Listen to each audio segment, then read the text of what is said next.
이제 중사도 수행 끝나고 이제 상사 들어갔다가 하여간 마지막에 이제 중론 수행인데 중론이 그 마지막이 이제 이 육바람일 중에서 선정바람일, 반야바람일 두 가지가 뒷부분이잖아요. 근데 선정바람일을 그 지수행, 사마타 수행으로 치고 이 반야바람일을 관수행으로 쳐가지고 관수행으로다가 중론에 대한 연구를, 이 사고죠. 중론을 자꾸 생각하는 거죠. 이 개성들을 이것을 관수행에 집어넣습니다. 그래서 일단 이제 그게 이제 끝이고요. 이 그 전에 아까 말씀드렸던 그 보살소원, 그러니까 상사도에 들어가서 이 보살로 살아갈 것을 이제 다짐하게 되는데, 그러니까 이제 중사도, 소승의 수행의 길을 버리는 거죠. 소승 수행을 갖다가. 그리고는 이제 이 대승 보살도에 들어간 다음에 그 얼마 있다가 이 부처님이 될 수 있냐 하면은 3아승기 100겁 있다가 된다 이렇게 얘기합니다. 3아승기 100겁. 그러니까 어마어마한 세월 동안 윤회하면서 보살로 살 것을 다짐을 하게 되죠. 그런데 이런 다짐을 그 뭐라고 얘기를 하냐 하면은 그러니까 보리심이라고 얘기합니다. 보리심.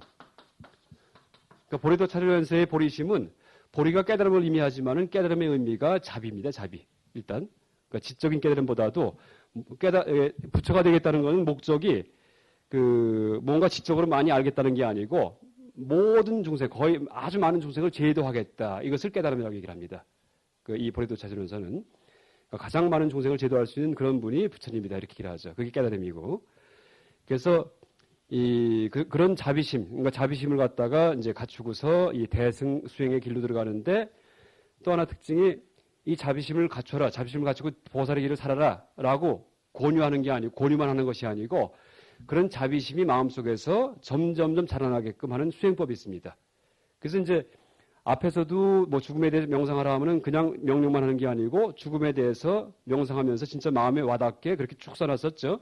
그런 식으로 모든 수행이 다 그 자발적으로 그런 마음이 나게끔 만드는 이제 그런 그 방식으로 이제 되어 있습니다. 그래서 이 자비심을 어떻게 훈련하냐면, 왜냐하면 이제 우리가 똑같이 다 엄청난 자비심을 갖고 있으면 모르는데 사람들이 자비심의 양이 다 차이가 있죠. 어떤 사람 자비심이 많은 사람도 있고 적은 사람도 있고. 근데 그런 다양한 사람들을 다 일률적으로 무량한 자비심을 가진 사람으로 개조를 해버리는 거예요. 이제 그 수행이 두 가지가 있는데 하나가 7종인과법, 7가지 인과입니다. 또 하나가 자타상환법. 7종인과 자타상환, 이 두 가지 수행에 의해서 자비심을 키우죠. 그러니까 무자비한 사람도 이 수행을 시작하면 자비롭게 변해요. 인간 자체가 변하죠. 그래서 7종인과법은 뭐냐 하면은 모든 생명체, 그러니까 이제 걸어가면서 눈에 보이는 생명체든지 생각 속에 떠오르는 어떤 중생이든지 사람이든지 짐승이든지 천신이든지 모든 생명에 대해서 어떤 생각을 품냐 하면은 전생에 이 생명체, 이 생명체가 언젠가 한 번쯤은 나의 어머니였던 적이 있었을 것이다 하고 생각하는 거예요. 어머니. 왜냐하면 우리가 수천억 겁 동안 윤회했기 때문에 그 윤회하는 동안 이제 생명으로 탄생을 하기 위해서는 어머니가 필요하죠. 뱃속에 이렇게 배가 불러갖고 나를 갖다가 낳은 다음에 키워주는 사람이건 짐승이건 새건, 새도 알을 갖다 이 배에 품었다가는 낳은 다음에, 그래서 품은 다음에 깐 다음에 먹을 갖다 주면서 몇 달 키우잖아요. 키워서 날아갈 때까지. 그러니까 새건 바퀴벌레건 사람이건, 그죠? 모든 생명체의 어머니는 그 은혜가 어마어마해요. 그죠? 그래서 우리가 전생에 짐승인 적도 있고 아니면은 뭐 사람인 적도 있었지만은 반드시 어머니가 있었어요. 왜? 생명이 되기 위해서는. 그런데 그 어머니는 이제 한 분만 있는 게 아니고, 그러니까 전생 어머니 숫자가 어마어마하게 많겠죠. 그러니까 내가 눈에 보이는 모든 나와 인연이 되는 생명들은 전부 다 한 번 이상은 나의 어머니였을 확률이 있는 거죠. 그죠? 물론 이제 현생의 어머니가 가장 그래도 인연이 지중한 분이겠지만은 다른 생명체도 다 어머니였던 적이 있는 게 뭐 틀림없죠. 불교의 윤회가 맞고 인과법이 맞다면은. 그래서 첫 번째 7종인과의 이제 그 첫 번째가 지모 수행입니다. 첫 번째가 어머니임을 아는 거예요. 모든 생명체가 한 번 이상은 나의 어머니였던 적이 있다. 또 모든 생명체가 앞으로 한 번 이상은 나의 어머니가 될 것이다. 이렇게 생각하는 거죠. 그러니까 저도 사실은 전생에 스님들 품에 안겨가고 젖발든 어머니일 수가 있고, 자식일 수가 있고, 스님들도 마찬가지고요. 서로 간에 어머니가 되고 자식이 되고 하는, 그죠? 수억 번의 전생, 수천억 번의 전생이기 때문에 그렇게 얘기할 수가 있죠. 그래서 이제 첫 번째가 지모고, 그러면 그런 어머니였다면은 어떻게 되겠어요? 그 은혜가 막중하죠. 그러니까 진 자리, 마른 자리 갈아내시고, 뭐 손발이 닿도록 그렇게 얘기 나오듯이. 그럼 그 은혜를 갚아야죠. 두 번째가 보은, 염은. 은혜를 생각하는 겁니다. 생각염자 써가지고, 염은. 두 번째가 염은, 세 번째가 보은, 은혜에 보답을 하는 거죠. 보답. 그럼 내가 갚고야 말겠다. 네 번째가 뭐냐면은 갚기 위해서는 자비심이 많아야지 돼요. 내 주변 사람은 구제할 게 아니고 모든 생명을 구제하겠다 하면서 자심, 모든 생명을 행복하게 해주겠다. 자심 훈련.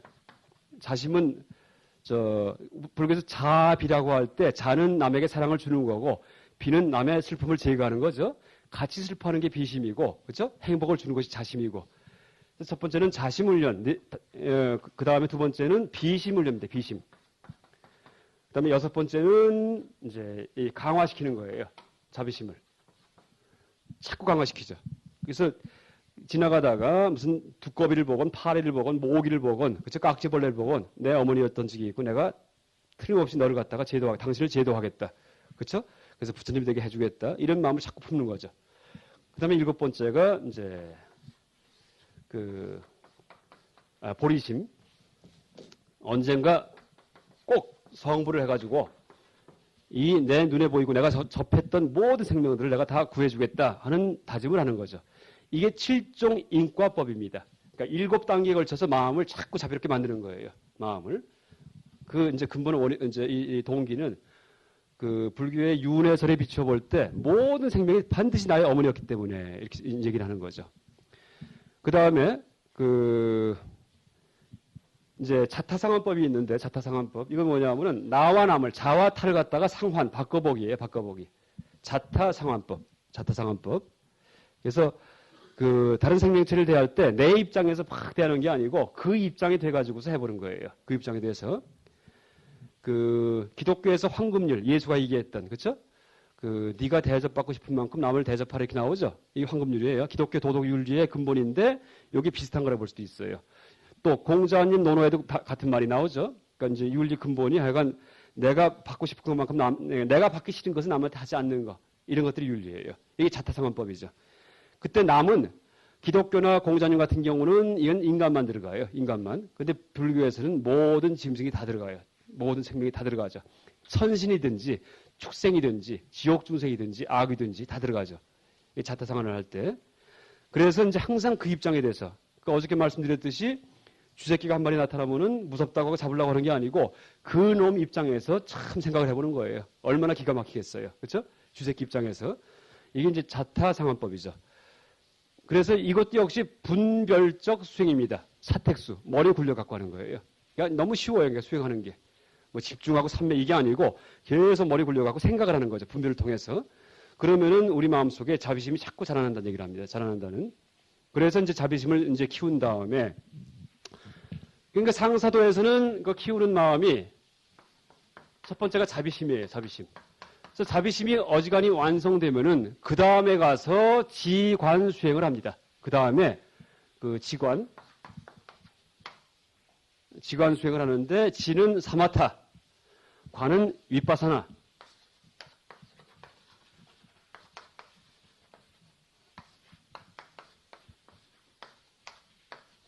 윗바샤나 해도 되고요. 이 범어로 쓰면 윗바샤나고요. 빨려는 윗바사나 이렇게 되고요. 그래서 이제 지가 마음을 멈추는 거, 관이 이제 머리를 굴리는 거, 지혜죠, 지혜. 관인데, 이때 이제 마음을 멈추는 걸 어떻게 권하냐 하면은, 부처님을 갖다가 관을 하는 걸 갖다가 이제 권불산매처럼, 그쵸? 반주산매. 그러니까 부처님을 앞에 떠올리는 그런 수행을 권합니다. 그러니까 여러 가지 지수행이 있는데, 마음 멈추는 거는 호흡에 집중을 해도 되고 뭐 어떤 생각을 계속 집중해도 되고 여러 가지가 방법이 있는데 제일 이 쫑카파 스님이 권하는 것은 부처님을 갖다가 불상이든지 조각으로 된 아니면은 그림으로 된 부처님을 갖다가 좋은 걸 하나 구해서 마음에 드는 거 진짜 마음에 드는 그런 상호가 좋은 부처님을 구해서 그걸 한번 보면서 암기를 해야 돼요. 먼저 암기.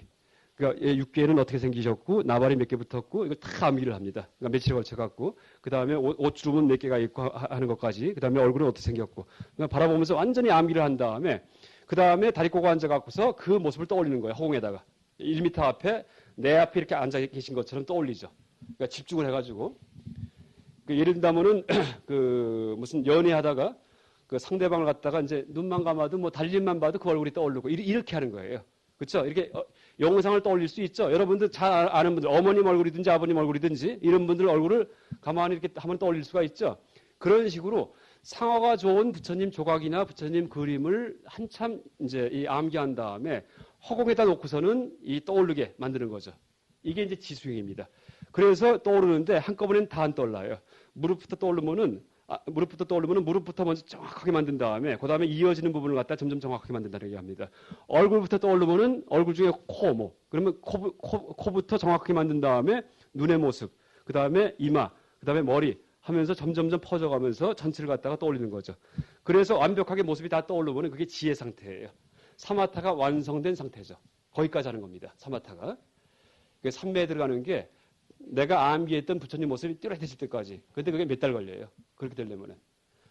그래서 이제 그 상태가 되면은 그 다음에 이 중론의 기회송들 있죠. 중론. 이걸 갖고 와서 머리 굴리면서 따지는 거예요. 왜 그러냐. 비가 내린다가 왜 오류에 빠지나? 이러면서 내림이 들어있기 때문에 이러면서 쭉 따지는 거예요. 이게 이제 이게 바로 윗바사나 수행입니다. 관 수행이 이게 좀 특이해요. 이 보리도 찾으면서.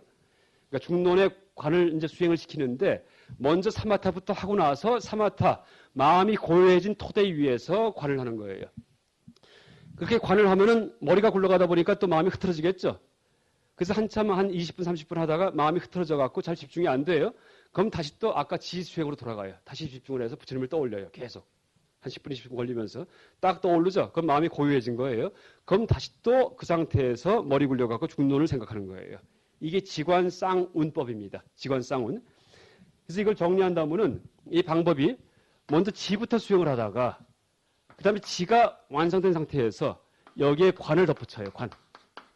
그랬다가 관이 계속되는데 나중에 지가 흐트러지면은 다시 또 지로 가요. 지.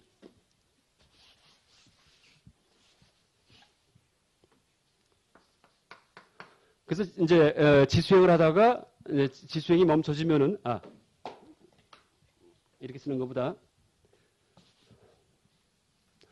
산만해지면은 다시 지수행을 해가지고 여기서 이제 지가 완성된 상태에서 관을 하고 또 한참 머리 굴리다 보니까는 산만해지면은 다시 또 지수행을 해서 마음이 가라앉은 상태에서 또 다시 관을 하고 그러니까 지관을 같이 가지고 가는 게 아니고 지부터 하다가 지관을 같이 가지고 가다가 관이 흐트러지면은 다시 또 지부터 하다가 지관을 같이 가지고 가다가 또 이제 관이 흐트러지면은 막 잡념이 들고 잘 집중이 안 돼요. 잡념이 들고 그러면 또 다시 지수행을 하고 이게 이 지관쌍운법입니다. 지관쌍운. 그래서 이제 이 관을 통해서 공성, 그러니까 공에 대해서 철저하게 체득을 하는 거죠. 공이 무엇인지에 대해서.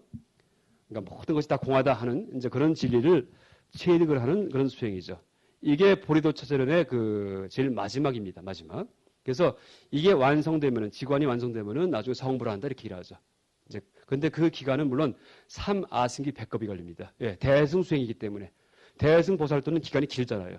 그런데 밀교에서는 이걸 현생으로 단축시키고 또 최상승선인 우리 이 가나선 수행에서도 현생으로 그냥 끝내게 해버리죠. 그렇죠? 지금 이 자리에서 그냥 부처가 되게.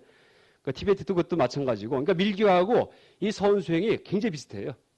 그러니까 대승 수행이 절대 아니에요. 서원이든지 밀교가.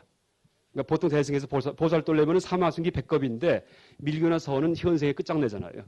그러니까 서원과 밀교 더 얘기한다면 초기 불교 이 세 가지가 같습니다.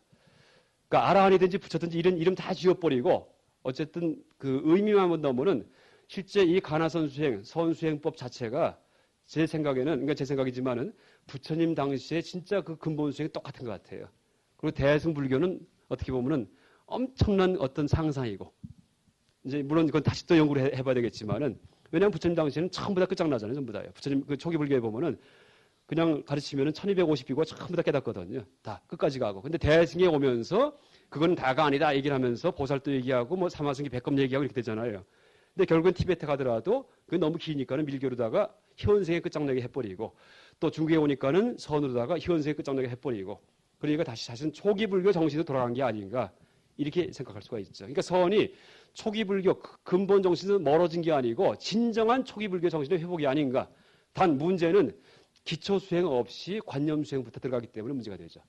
다시 말해서 부정관과 자비관 없이, 그렇죠? 왜? 부처님은 부정관 자비관이 완성된 분이니까 관념 수행부터 그냥 해도 돼요. 12연기법부터 관찰하면 상관없는데 정서는 다 끝난 분이기 때문에 정서 치료에 대해서는, 정서 문제에 대해서는 자비심도 충만했고 그 다음에 세속의 욕심도 아무것도 없던 분이었기 때문에 그 지적인 깨달음만 추구해도 괜찮죠. 부처님은요. 근데 우리는 그게 아니잖아요. 우리는 그러니까 부정관도 해야지 되고 자비관도 해야지 되죠. 그런데 지금 우리 전통 성법에서는 그 수행이 없죠. 시체 보는 것도 없죠. 우리 제도 속에. 그 다음에 자비관 하는 법도 없죠. 근데 이제 지금 남방이나 티베트는 그걸 다 끼고 나와서 그 다음에 수행을 하죠. 그래서 이제 그 선수행도 실제 이 진짜 부처님 근본 정신을 되살린 수행이지만은 그게 많은 사람이 혜택을 받게 하기 위해서는 기초 수행을 이제 많이 집어내야 될 것 같습니다. 그래서 심정, 기본 심정을 다 정화시킨 다음에 지독하게 착해진 사람들한테 그 다음에 가서 이제 선방 집어넣고요. 그런 식으로 된다면은 뭐 엄청난 그런 그 수행자가 나올 수 있는 이제 그런 그 시대가 될 것 같습니다. 그래서 그 이제 가나선 요새 신문지상에 보면은 비판 많이 받죠. 그런데 제 생각은 물론 비판 받을 면도 있지만은 그게 근본은 절대 비판받을 게 아니고요.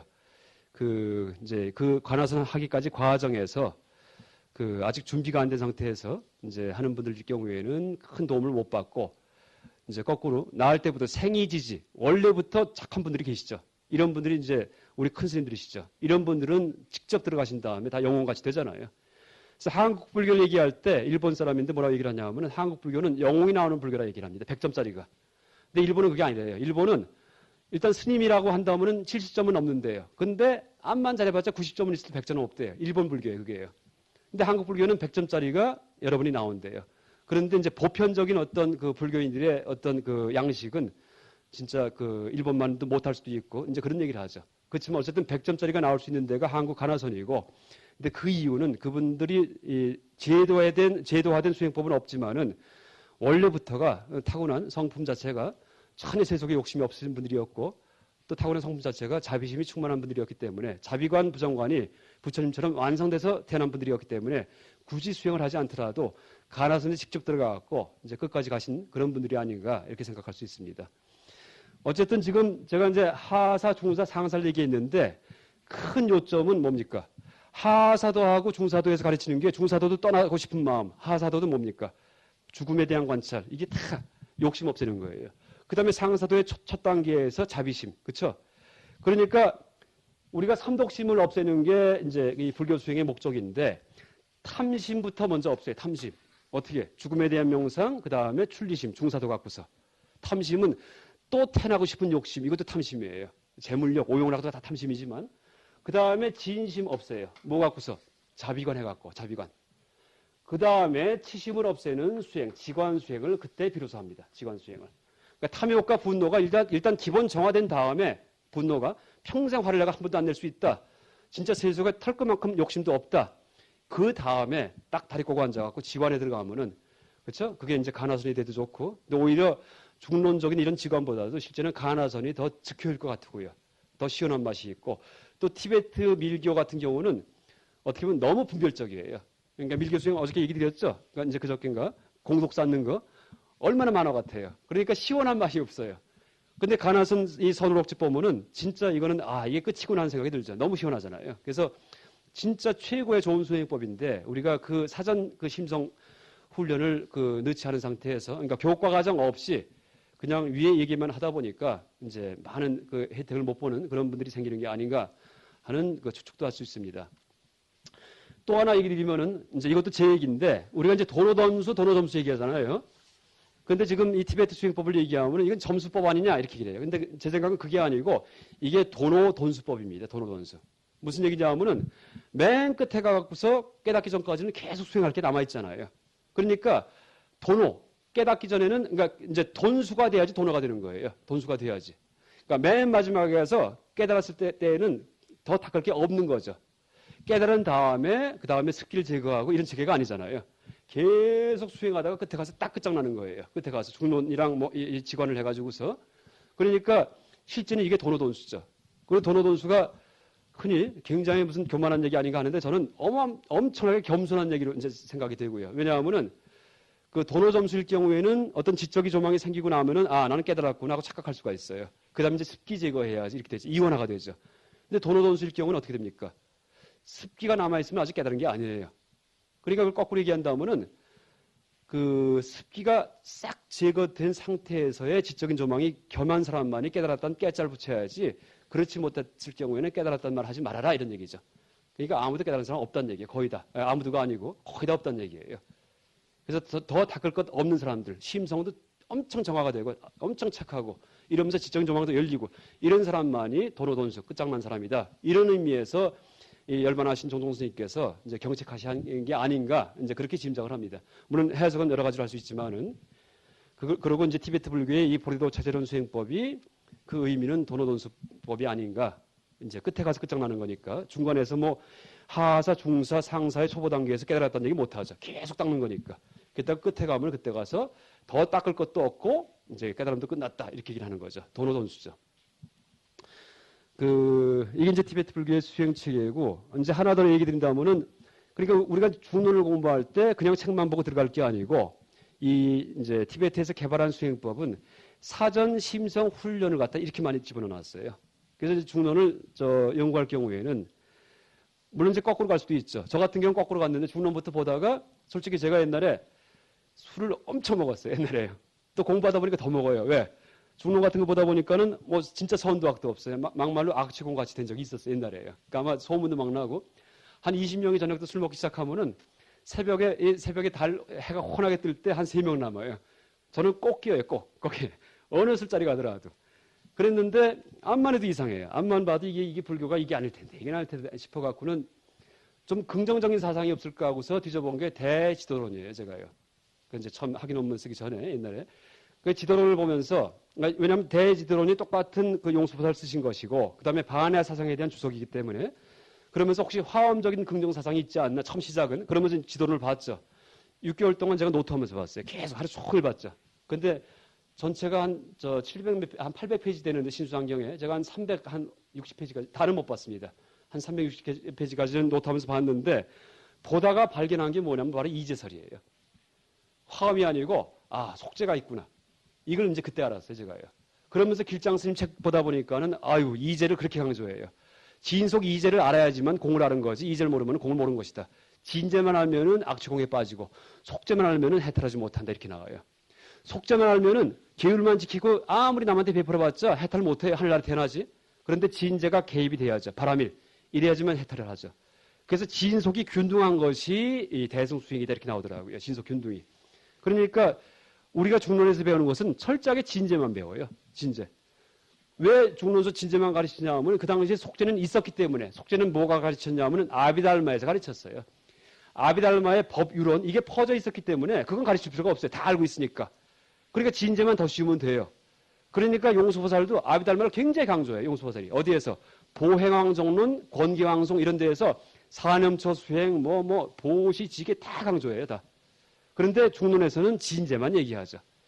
그러니까 이 중론 이 자체가 용수보살 그 수행자 그분의 사상이 아닙니다. 이거는 그분의 사상 중에서 진제의 측면만 얘기한 거고 그분 자체의 삶은 속죄와 진제가 다 있었어요. 그러니까 다른 책에서는 속죄를 얘기하죠. 권계왕송, 보행왕, 정론 이런 데에서. 그래서 이 중론이 발생할 당시에는 속죄는 아비달마가 담당했기 때문에 그렇죠? 세속적 분별에 의해서 불교 설명하는 거죠.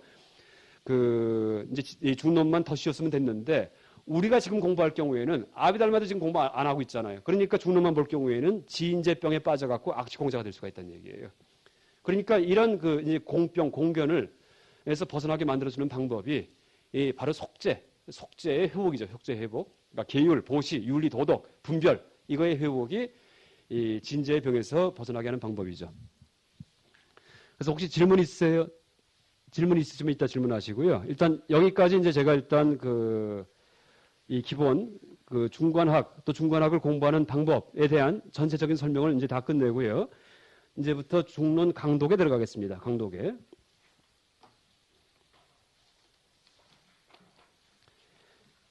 처음에 책으로는 25페이지 보시고요. 책으로는. 이제 하문본은 이제 1페이지 제일 처음이에요. 그러니까 이제 귀경계부터 나오는데 이 개송을 귀경계라고 얘기를 합니다.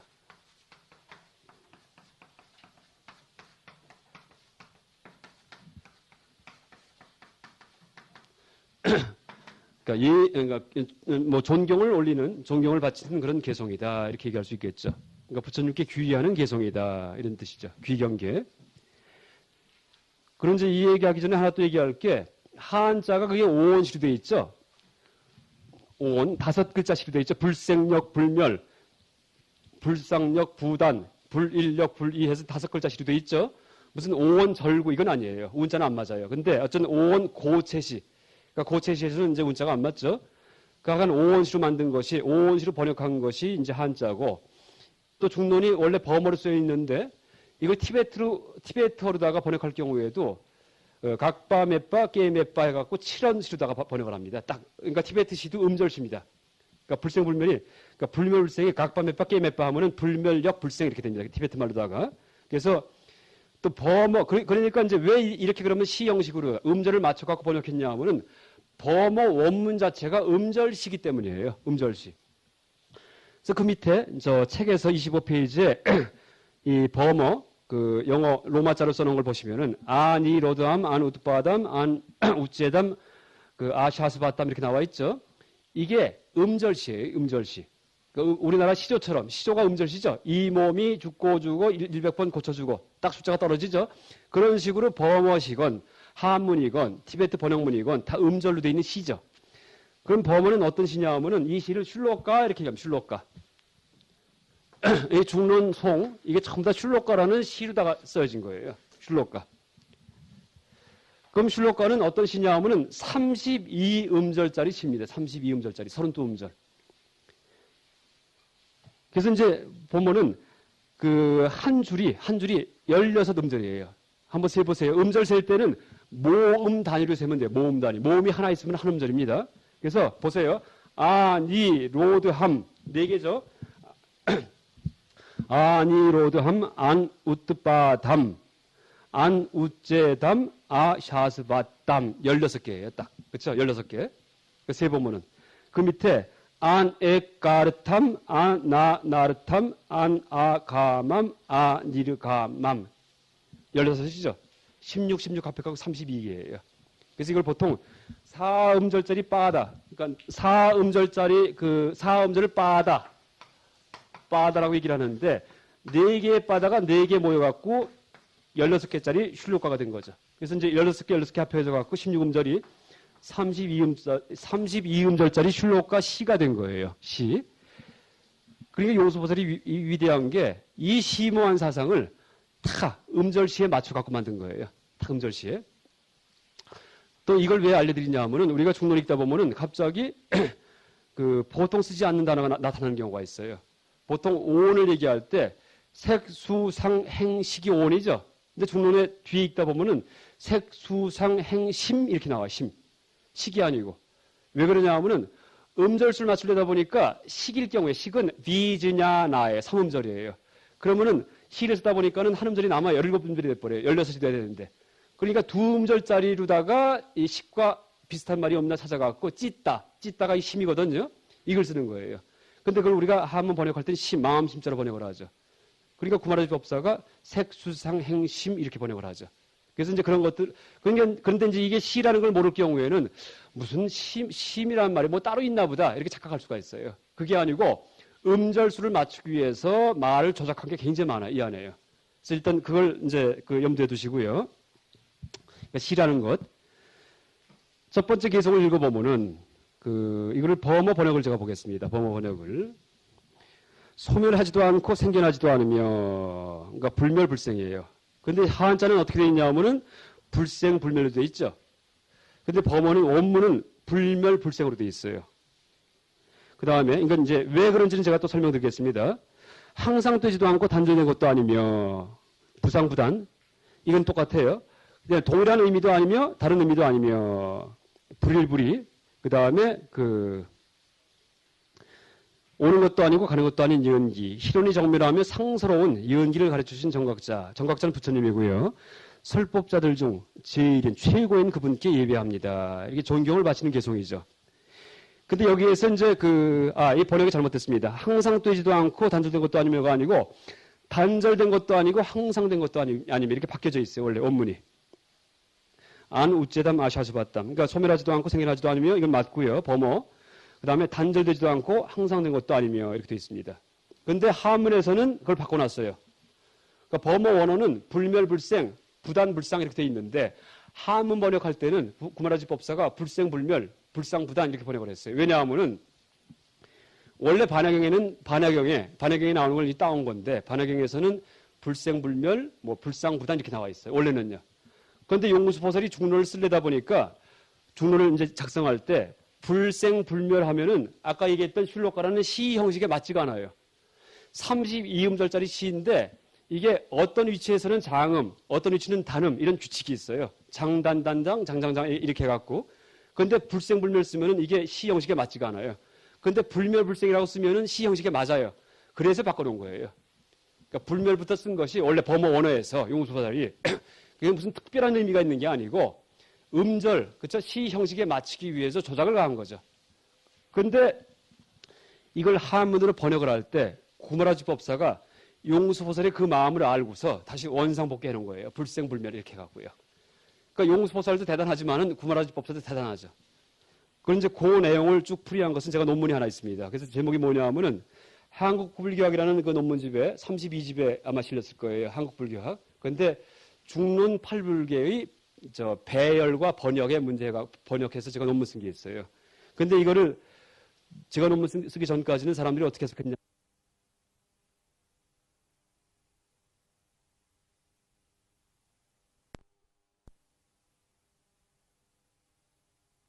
근데 그게 아니고 그냥 시 맞추려고. 그건 슐로카를 모르기 때문에 그런 논문이 나오는 거예요. 그냥 뜻만 가지고서.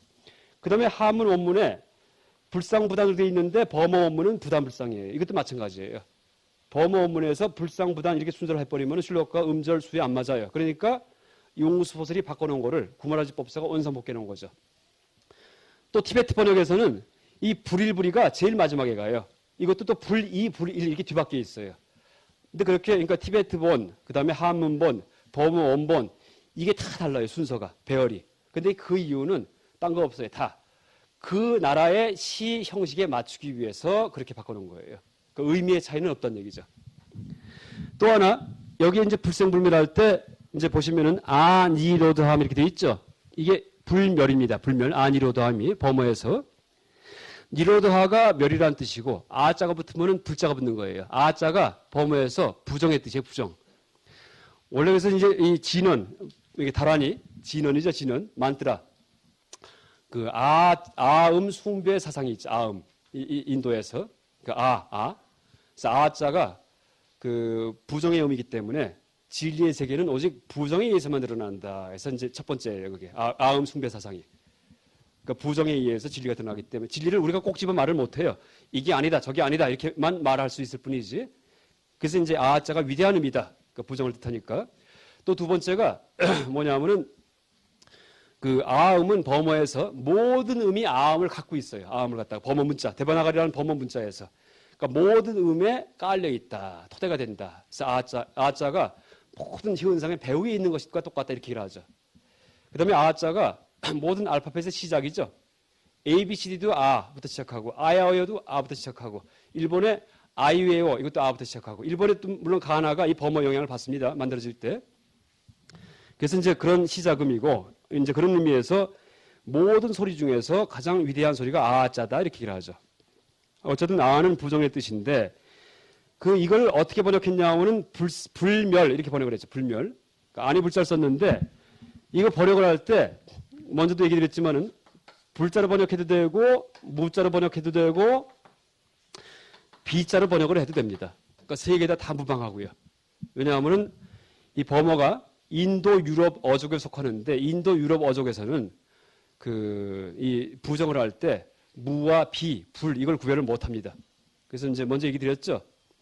There is not a boy 하면은 거기에 소년이 없다. 그래서 is not이 없다는 뜻이죠. 근데 he is not a boy 하면은 어떻게 돼요? 그는 소년이 아니다 이렇게 되죠. is not이 아니다가 되죠. 똑같은 is not인데 한 군데서는 없다를 우리가 번역을 하고 한 군데서는 아니다를 번역을 하죠. 근데 영어는 똑같이 is not이에요. 범어는 똑같아요. 그러니까 부정문에서 아니다, 없다를 구별을 못해요. 무와 비를 구별을 안 합니다. 그러니까 우리가 실제 범어를 번역을 할 때는 아무거나 다 해도 돼요. 문장 맥락에 맞게. 그러니까 이게 꼭 불생불멸 이렇게 써놨지만은 무생무멸 해도 돼요. 무생무멸. 또 비생비멸 해도 돼요. 반야심경에서 불생불멸, 불구부정, 부정불감 나오죠. 이것도 번역을 할 때 무생무멸, 무구부정, 무증무감 이렇게 해도 돼요. 뭐 비생비멸, 뭐 비증비감, 그다음 비구비정 이렇게 해도 돼요. 아무 상관없어요. 근데 이제 그것도 다른 논문에 보면은, 그러니까 이것도 이제 제가 그렇게 얘기를 해놨는데, 다른 논문에서 뭐라 하냐면은, 이 번역은 무라고 번역하는 것이 맞다. 이런 논문이 있어요. 무라고 번역하는 것이 맞다. 하나 얘기된다면은, 전재성 선생님 논문 한번 보시면 돼요. 가선학부 상간호에 바로 이것, 저랑 똑같은 테마 갖고 논문 쓴 게 있는데, 많이, 오류가 굉장히 많이 이제 있습니다. 그래서 무생무멸이 맞다. 순서가 바뀐 이유는 어떻다 하면서 잔뜩 설명해 놓은 게 있어요. 근데 그게 다 옳지 않은 얘기고요. 그러니까 지금 얘기 드렸듯이 어느 특성 때문에 무, 불비 다 맞고, 또 그 슐록과 음절에 맞추기 위해서 이제 생멸 이걸 다 바꿔놨고요. 그렇게 얘기할 수 있습니다. 그리고 이제 또 하나가 여기에서 이제 불생, 불멸, 불상, 부단, 불일, 불이, 불내, 불출, 그 다음에 서멸, 제이론, 그러니까 모든 희론을 이제 정멸하며, 또 상서로운 이 10개의 단어가 있는데, 그러니까 팔불계, 그러니까 불자가 8개가 붙었죠. 이걸 팔불계 이렇게 얘기를 하죠. 8가지 불자가 붙은 말하고, 그 다음에 희론을 없앤다는 말하고, 상서롭다는 말하고, 이 10가지 말이 전부 다 연기를 꾸미고 있어요. 연기를 갖다가. 그러니까 연기를 수식하는 말이죠. 그러니까 연기가 뭐냐 할 때 연기는 팔불이면서 상서롭고 희론을 정멸하는 것이 연기다 이렇게 되는 거죠. 그래서 이제 여기에 연기의 뜻이 다 들어가 있죠. 그런데 이제 문제는 뭐냐 하면은 여기에서 불생불멸할 때 이 불생이요. 불생이라고 이제 번역이 되어 있는데 이 불생을 그 한문 원문에 보시면은 안 우뚜바담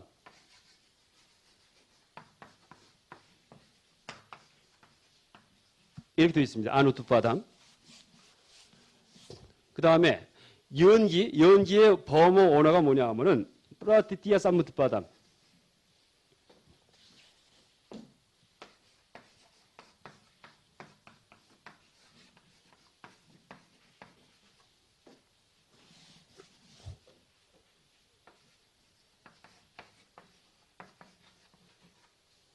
이게 이제 연기죠.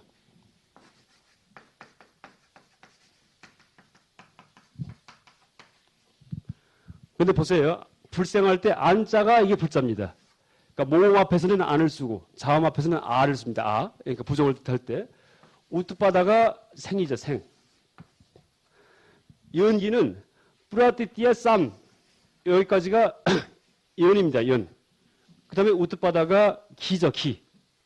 기인데 연기에서는 우뚝바다를 연기, 기자로 번역을 했고 불생에서는 실제는 우뚝바다인데 생으로 번역을 했죠. 범어는 똑같은 우뚝바다인데 하나는 생으로 번역을 하고 여기서는 기로 번역을 했어요. 그러니까 실제 이걸 올바로 우리가 이제 이해하기 위해서는 이게 같은 단어구나. 우뚝바다. 그러니까 무슨 뜻이냐 하면은 불생인 연기가 아니고 불기인 연기 이렇게 되는 거예요. 불기인 연기. 생기지 않는, 일어나지 않는 연기예요. 그러니까 연기는 연에서 일어난다는 얘기인데 불기는 일어나지 않는다는 얘기죠. 상반된 말이 지금 접합이 되어 있는 거예요. 불기인 연기. 그러니까 불생불멸인 연기할 때 이 불생이 그 범어 언어가 안 우뚝바다기 때문에 불기인 연기예요. 일어남이 없는 연기. 일어남이 없는 일어남. 하는 것 없이 한다. 다 같은 뜻이에요. 보통 뭐 베풀 것 없이 베푼다 이런 얘기하죠. 그래서 여기서 알려주는 것이 이 연기를 알려주는데 연기에 어떻게 돼요? 무주상적인 측면을 알려주는 거예요. 불기인 연기예요. 인연이 모여서 온갖 사물이 발생을 하는데 발생할 것이 없는 발생이라는 얘기예요. 연기의 지인상은 발생할 것이 없는 것이다 얘기를 하는 거죠. 그러니까 수식을 하고 있죠. 그러니까 그리고 이제 불생만이 아니고 불멸, 또 소멸할 것도 없어요. 또 이어질 것도 없고 끊어질 것도 없고 이제 그렇게 얘기를 하는데 그럼 도대체 이게 무슨 의미냐 하면은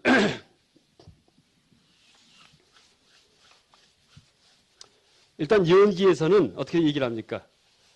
그 원인에서 뭐 결과 생기는 거, 인과법 같은 경우도 연기의 일종이죠. 인과법 같은 경우에. 그래서 원인에서 이제 과가 생기는데 이게 이제 연기 일종인데 보통 생각할 때 결과가 생겼구나. 결과가 생기면서 원인이 소멸했구나 이렇게 생각을 해요. 씨를 하나 땅에 심었는데 싹이 나오죠. 그럼 어떻게 돼요? 싹이 나온 다음엔 씨는 없어져요. 그러니까 씨는 없어지고 싹이 생겼구나 이렇게 생각해요. 싹이 생기고 씨가 없어졌다. 그런데 이 연기에서는 아니다. 생긴 것도 없고 없어진 것도 없다 이렇게 얘기하는 거예요. 싹이 나올 때. 왜냐하면은 뭐가 생기려면은 새롭게 생겨야 되는데 싹이 완전히 새롭게 뿅 하고 생긴 게 아니고 씨앗이 변해서 된 거 아니에요. 그러니까 완전히 생겼다고 말할 수 없다. 그래서 무생, 불생 이렇게 얘기를 하는 거예요. 또 씨앗이 소멸했으면은 그렇죠? 씨앗이 소멸했으면은 아무것도 없어야 되는데 씨앗이 변해서 된 싹이 있잖아요. 그러니까 씨앗이 완전히 없어진 것은 아니다. 그러니까 불멸이에요. 그렇게 설명을 해요. 그래서 인에서 과가 나올 때 이 원인에서 결과가 나올 때 원인이 완전히 소멸한 것도 아니고 그렇다고 결과가 새롭게 생기는 것도 아니다. 라는 의미에서 불생불멸이죠. 그러니까 보통 선이든지 대승불교에서 불생불멸인 네 마음을 봐라 할 때 그건 아닙니다. 그건 틀립니다. 그거는 여기랑 상관없는 얘기예요. 그러니까 선불교의 불생불멸은 또 다른 의미가 있는 거고 그것은 이제 선의 맥락 속에서 다시 이해를 해야 되고요.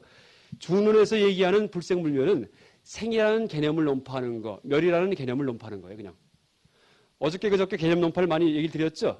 그 개념 중에 하나가 발생이라는 개념도 있고 소멸이라는 개념도 있는데 그런 게 자성이 없다는 얘기예요. 자성이.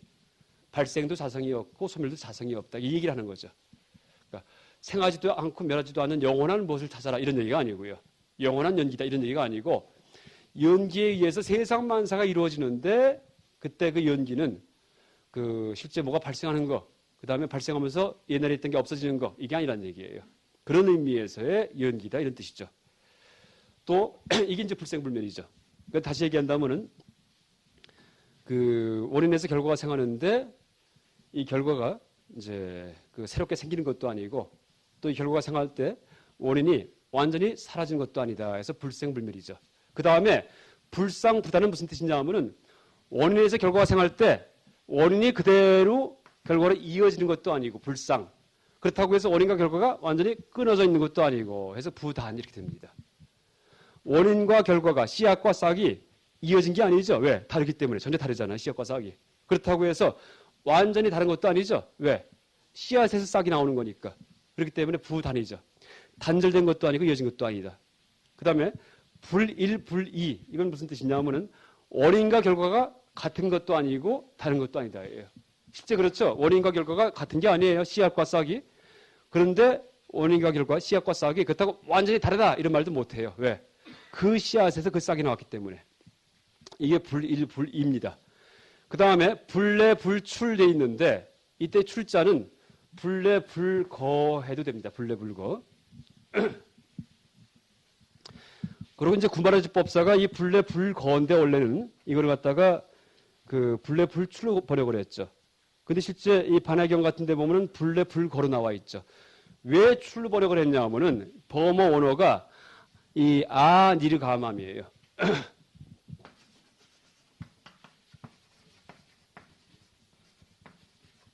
아자는 아니불자 부정의 뜻이고 원래 가다 할 때는 가맘 이거는 거예요. 근데 여기에 니르라는 말이 붙었어요. 이건 니르는 영어로 away 이런 뜻이에요. 그러니까 거는 영어로 고기 때문에 니르가맘 하면 go away 이런 뜻이에요. go away 갓버리다. 그래서 이걸 전체 뜻을 살린다면은 이게 그냥 출하면은 좀 더 강한 뜻이 되죠. 나가버리는 거예요. 나가버리는 거. 이래서 이제 구마라지법사가 출로 번역을 했는데 이것도 용수보살의 원래 의도를 갖다 살리려면은 그냥 거라고 하면 돼요.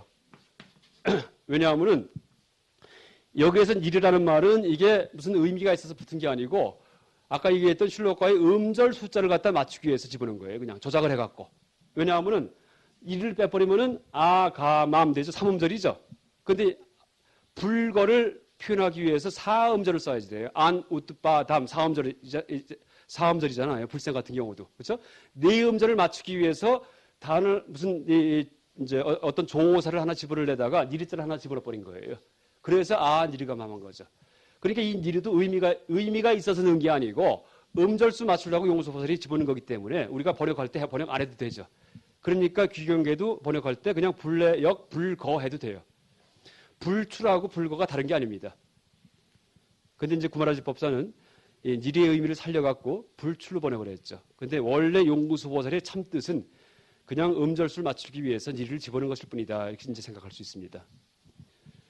그래서 이제 이 불례 불출, 불례 불거 이건 무슨 뜻이냐 하면은 그러니까 레는 뭐냐 하면은 원인에서 결과가 생할 때 결과가 어디선가 왔다 이런 뜻이에요. 마치 나무의 둥지에 새가 날아오듯이.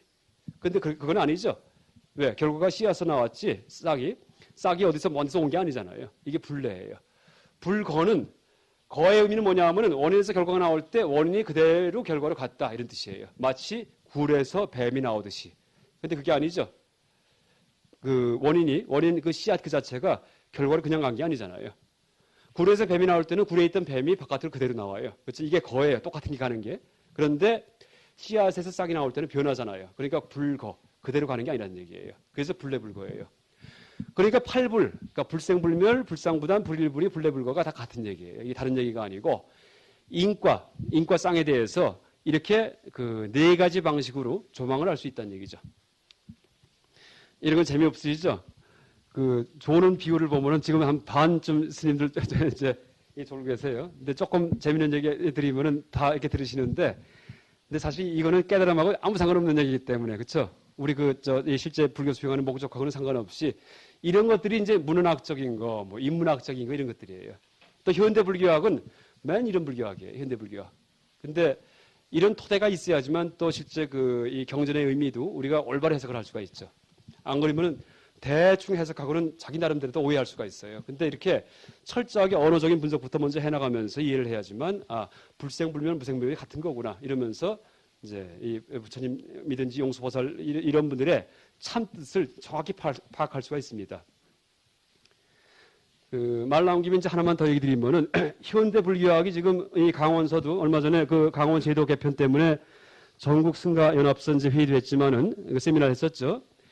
현대 불교학이 실제 뭐 별별 그 성과가 엄청나죠. 현대 불교학이. 그래서 이제 강원 교육도 개편해야 된다 이런 얘기를 많이 하는데, 근데 이제 조심해야 될 게 문제가 뭐냐 하면은 현대 불교학이 이게 회불의 불교학이에요. 회불. 불교에 비방하는 불교학이에요. 무슨 얘기냐 하면은 처음 시작한 것이 누가 시작했냐 하면 서양 사람들이 시작을 했어요. 서양 사람들이 왜 시작했냐 하면 신앙심에서 시작한 게 아니고 호기심에서 시작을 했어요. 아프리카나 이집트 상형 문자 뭐 그런 거 해독하듯이 재밌다 하고서 이제 시작한 거예요. 영국이 또 인도 지배할 때, 그렇죠? 인도 지배하기 위해서 먼저 문헌 조사부터 하는 거예요. 이러면서 시작하면서 이제 이루어진 게 현대 불교학이에요. 그러니까 현대 불교학 하는 사람들은 신앙이 훼손되고 말고는 신경 안 써요. 딱 보다가 새로운 이론이 뭐 있을 것 같으면은 자기 나름대로 딱 이론을 만들어서 발표해 버려요. 그러니까는 이제 전통적으로 내려온 걸 갖다 뒤집어 엎어버리는 얘기도 많이 한다고요. 그런데 그게 맞다면은 그 이론만 있는데 또 반대 어떤 학자는 또 그걸 또 뒤집어 엎는 얘기를 또 해버려요. 그러면서 서로 막 싸우는 거예요. 12연기 같은 경우가 그 해석이 막 중구난방이에요. 12연기에 대해서. 현대 불교학에서. 그러면서 뭐 태생학적인 해석은 틀렸다, 엉터리다, 나중에 조작된 거다 이런 얘기도 있기도 하고.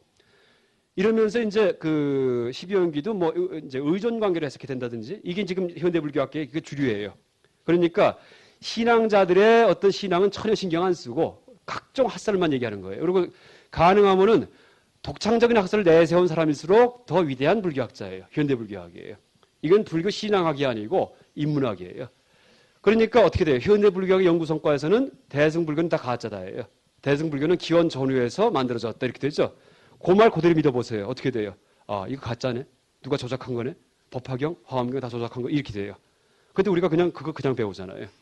또 원각경 르문경은 중국서 만들어진 위경이다. 대승기신론도 중국서 만들어진 것 같다. 이렇게 얘기를 해요.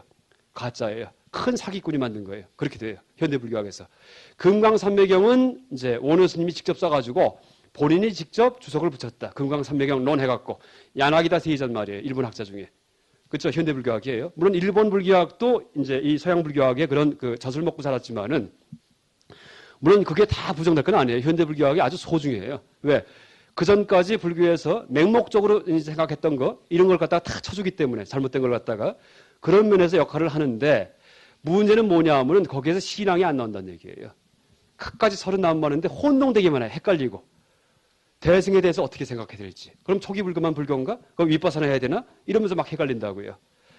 그래서 이제 문제가 뭐냐 하면은 기독교랑 비교할 때, 야, 우리가 참 이게 잘못 연구됐구나 하고 알 수가 있어요. 무슨 얘기냐 하면은 기독교 신학 중에도 자유신학이라고 해갖고 그런 신학이 있어요. 멋대로 얘기하는 거. 동정녀 예수, 마리아가 엉터리야, 가짜야. 그건 유전학에서 인정 못해. 그 다음 예수 부활 다 가짜야. 이러면서 다 부정해요. 근데 기독교에서 신앙을 갖다가 제공하는 신학이 따로 있어요. 그게 조직신학이에요. 조직신학. 시스테마틱 테올로지, 시스테마틱 테올로지. 이게 조직신학이고, 거기에서는 예수, 대속, 예수가 모든 그 사람들의 죄를 다 짐지고 십자가에 매달렸다. 이 얘기. 동정녀 마리아 잉태. 그쵸? 가브리엘 천사 말 듣고서는 뭐 임신했다. 그러니까 그 남편인 정자 안 들어왔어요. 그 다음에 또 그 최후의 종말론. 그쵸? 구원론. 이런 5가지 테마가 있어. 교회론 이런 것들. 이런 테마에 대해서는 손 못 대요. 딱. 이거는 고정불변이에요. 이게 조직신학이에요. 그 다음에 그걸 합리화시키기 위해서 온갖 이론이 있어요. 그런 신학이 지금 순복음교회 무슨 교회에서 다 들어가 있는 거예요. 그렇죠? 그러니까 그런 사람들이 거기에 세뇌가 돼가지고서 전철 속에서 이러고 다닌다고. 예수 믿으라고 다닌다고요. 이게 신앙 기독교예요. 신앙 기독교. 그러니까 신앙의 영역에서는 기독교는 그냥 보호가 되고 있어요. 신학은. 그리고 신앙 외적인 면에서 신학자들이 별별 얘기를 다 하죠. 그 신학자들의 별별 얘기가 신앙의 영역에는 못 들어와요. 절대요.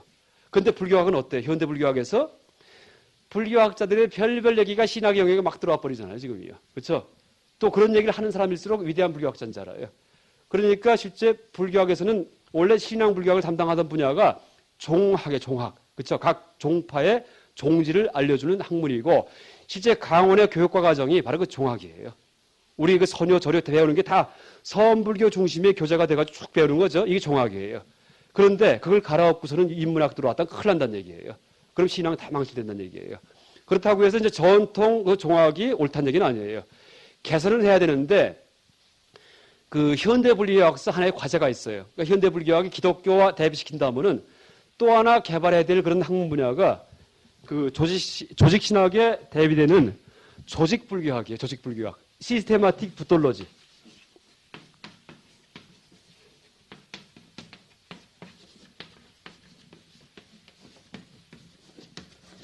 그러니까 기독교는 시스테마틱 데올로지가 있어요. 조직 신학이 있고 불교에도 똑같이 현대 불교학자들이 체계적인 불교학을 만들어내야지 돼요. 그러니까 현대 인문학적인 불교학에서 나온 결과들 중에 제일 맞는 거, 신앙을 일으키는 거 이런 걸 쫙 모아가지고 체계화시켜갖고 딱 짜는 거죠. 그래서 일반 신도들, 신앙자들한테 제공해 주는 거예요. 그런 불교학은 지금 안 하잖아요. 근데요.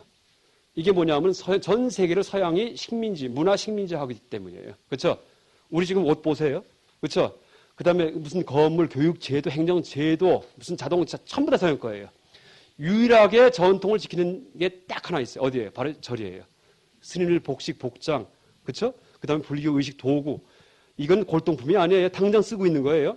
아주 유일하게 지금 전통 지키는 그런 이 보존된 곳이 사찰 한 군데뿐이 없다는 얘기예요. 그래서 실제 그런데 이제 그렇게 지켜오던 이 전통조차도 현대 불교학에 의해서 막 침범당하는 거예요. 그러면서 현대 불교학 이론서들, 불교학자들이 쓴 것들 보다 보니까는 신앙 이게 다 엉터리예요, 다. 그죠? 뭐 원각경 이것도 위경이래, 뭐 능엄경 위경이래 이렇게 말이 나와요.